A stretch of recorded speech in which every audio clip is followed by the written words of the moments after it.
Okay, so St. Paul, you've probably heard it, and you've heard it in the wrong context, which is part of the problem.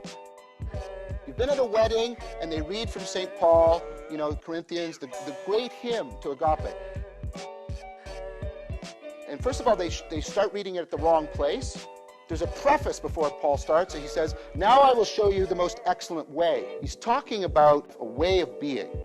He's talking about a philosophy of life. He's talking about a way of being. He's talking about a philosophy of life.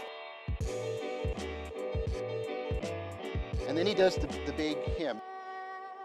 And they do it at weddings as if Paul's talking about romantic love. And I don't see a romantic bone in Paul's body in anything he ever wrote. He then puts in this little thing to try and help you understand this excellent way he talks about. He says, you know, when I was a child, I spoke like a child. And then, when I became a man, I basically put childish things behind me. And that sort of comes in there, and people sort of read it along, and they don't sort of fully process it, I think, half the time. Because Paul's talking about this very fundamental change. Because Paul's talking about this very fundamental change.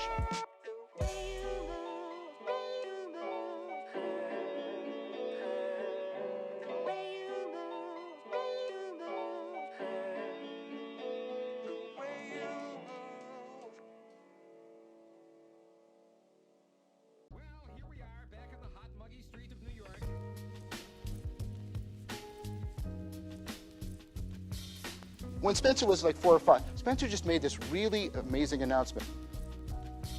He's ready to part with his toys.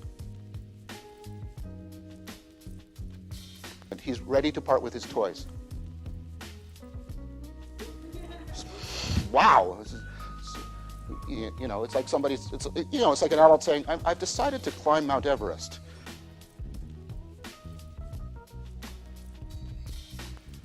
So you would come into my house and there'd be a toy tower. I kid you not. It was a tower with drawers and toys are in everything, right? And when I come in, I sort of note it. And I note it's there, and I note there's sort of toys there, but that's it. I just sort of go along. But for Spencer, this was a magnetic part of the room. His attention was constantly drawn. This was salient. To get him to not be playing with his toys was, you know, a daunting task. In fact, this is one of my sort of favorite stories about Spencer. And some of you have heard it, so you got to suffer, sorry. Right? I once sat Spencer down when he was this age, and I said, which is more important, candy or toys? And the response from him was great, because he looked at me like, finally, Daddy's asking a good question. And like he was 4, and he did this thing that I thought, you know, only academics. He sort of did this, like, and he wanted to think about it for a minute. And then he came back to me later and he said, toys, because you can get filled with candy.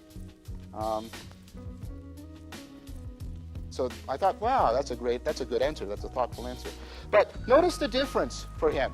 This is a focal point. His salience landscape is oriented on it. This is a huge peak in the topography of salience for him, and his activity and his behavior naturally gravitates.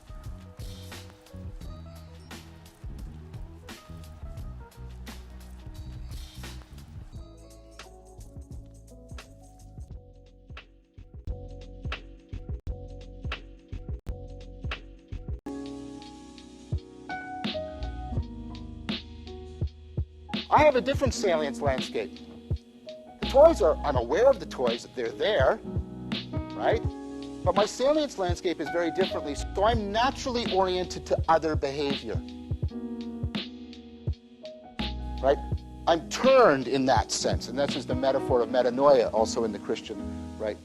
My salience landscape is other than it was, and it turns me in a different direction. I naturally move this way rather than that way. And Paul's argument was, that's what the experience of agape will do. It will transform your salience landscape so that you will naturally start to move in this way rather than that way. And that's why he thought, and he argued at length, right, that we were no longer going to be bound strictly by the law, by rules, because we could depend on agape orienting people. Just like I don't have to have a whole bunch of rules on me for not playing with Spencer's toys.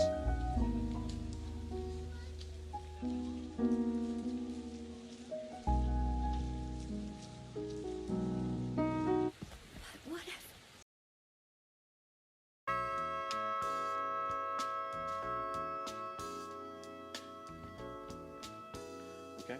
Now the Greeks talked about this too, not under agape, but they talked about it under this virtue, sophrosin.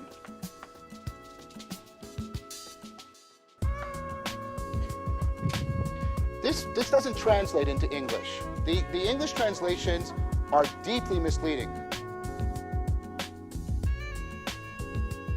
So this is sometimes translated as temperance, which sort of sounds like people sitting around drinking tea or something like that. Or it's sometimes translated as moderation, which sounds like, nothing is ever done with great intensity or effort. That's not what it means. That's not what it means.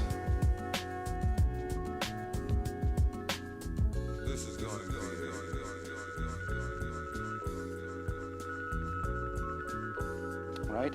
And sophrosin is almost a meta virtue because it's more about how any virtue should express itself.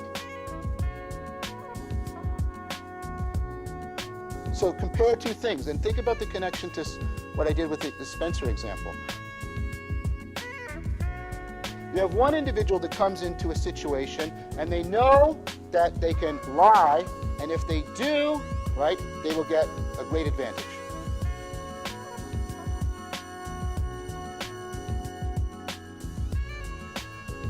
But they don't want to lie, and so they're holding themselves back. You can probably are, right?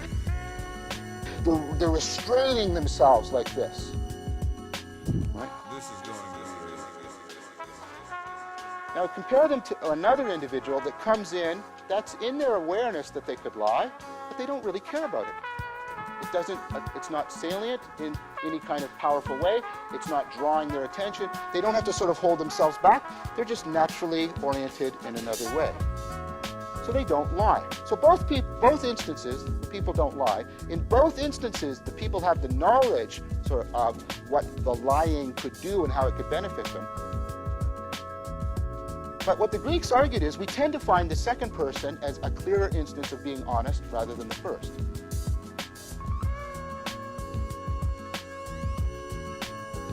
In fact, we'll say something like the first person is trying to become honest.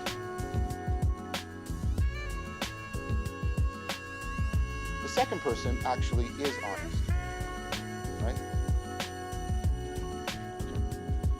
So,